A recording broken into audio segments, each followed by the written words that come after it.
Aquesta setmana s'estrena Dexter Resurrection a Sky Showtime, la que vindria a ser la 10a temporada de la sèrie Dexter, després de New Blood, que podríem considerar la 9a temporada. Recordem que era una temporada que acabava suposadament amb l'assassinat de Dexter, la mort de Dexter, però veurem que això no ha estat així, no és cap spoiler, perquè el títol de la sèrie és Dexter Resurrection.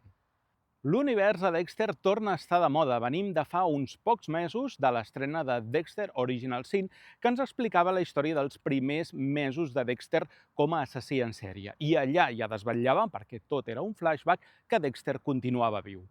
Aquesta temporada compta amb actors regulars que ja venen de l'anterior sèrie, com, evidentment, Michael C. Hall fent de Dexter, però també recuperem a James Remar, que era el pare de Dexter, que és aquesta veueta de la consciència que li va recordant contínuament el codi, i recuperem a David Zayas, que era el que feia de detectiu Batista a la sèrie original.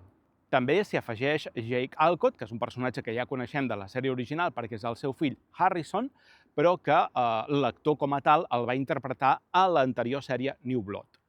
Com a actors convidats al llarg de tota la temporada, actorassos, Uma Thurman per una banda i Peter Dinklage de Joc de Trons per l'altra.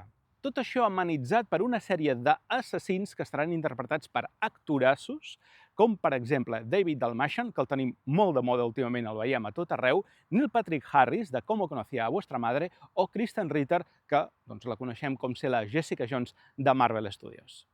Però és que també recuperarem personatges clàssics de la sèrie, com en Vince Masuka, en Quinn, o assassins clàssics que havien marcat algunes temporades, com el Trinity Killer o en Miguel Prado. Aquesta ressenya val a dir que és sense spoilers, o sigui, no desvetllaré res important. Sí que us diré que la temporada s'articula en 4 trames fonamentalment.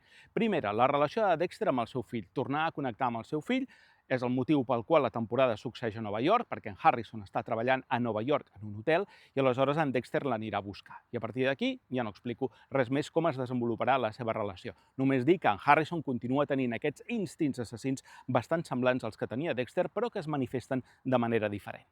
L'altra trama és en Dexter perseguint a l'assassí en sèrie de la temporada, ho deixem així, que és un assassí que es fa dir Dark Passenger, que és el sobrenom que li posa a ell aquest passatger fosc, aquesta consciència que el demana matar. No explico res més, només diré que és un assassí que mata a través d'un taxi i a partir d'aquí veurem a Dexter conduint un taxi per intentar atrapar aquest Dark Passenger que li ha robat, segons Dexter, el nom. L'altre és una invitació a sopar que rep d'un mecenes, un tio molt ric, amb molta pasta i molt poderós, que ha organitzat o organitza uns sopars amb assassins en sèrie. Aleshores, en Dexter, no explico com, anirà per allà i connectarà amb altres assassins en sèrie, podran compartir impressions, veure vídeos dels seus assassinats, etc. Tot això per aquest mecenes que els té allà i que compta, que és el Peter Dinklage, que compta amb una ajudant molt, molt efectiva, que és l'Uma Thurman. I l'última trama és la que involucra el detectiu Batista, que sospita que en Dexter és el Bay Harbor Butcher. Això ja ho sabíem de New Blood, en aquest cas es desenvolupa perquè és un monstre a l'armari que no pots tancar i que ha de sortir d'un moment o altre, i veurem com Batista comença a investigar i intenta recopilar proves de que en Dexter és el Bay Harbor Butcher. Veurem com acaba xocant i desenvolupant-se tot plegat d'una manera molt interessant. Amb aquests actorassos, interpretativament, la sèrie és espectacular. Val a dir que la sèrie està molt bé i recupera el nivell de les 4 primeres temporades de Dexter, que són, sense cap mena de dubte, les millors. I aquesta estaria col·locada allà, entre el podi de temporades de Dexter.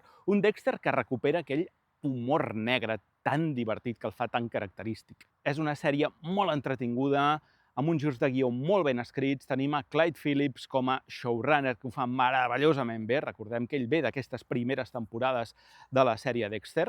I Dexter continua sent el que mai havia deixat d'haver estat. Aquell fugitiu perfecte, el que sempre l'estan a punt d'atrapar, però que sempre és capaç de sortir-se'n amb la seva. Que quan hi ha una prova, ell és capaç de donar-li la volta. Aquesta temporada es beneficia que s'ha fet Original Sin per incorporar alguns elements de la preqüela dintre del cànon del que seria la continuïtat oficial, cosa que fa perfectament bé la sèrie. Una sèrie que és un regal perfecte pels fans de Dexter. Estic segur que si sou molt fans de Dexter no us decebrà i té la capacitat també per enganxar nou públic.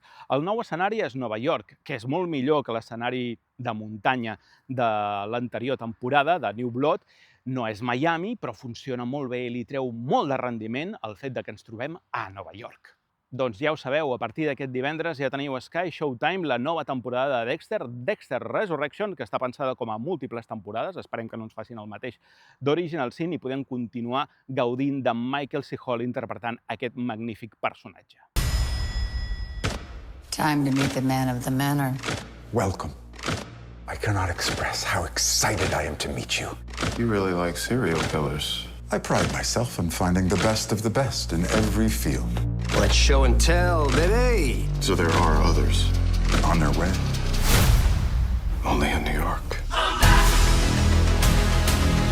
Tonight's the night. Invitation delivered. This is the dark path you're going down.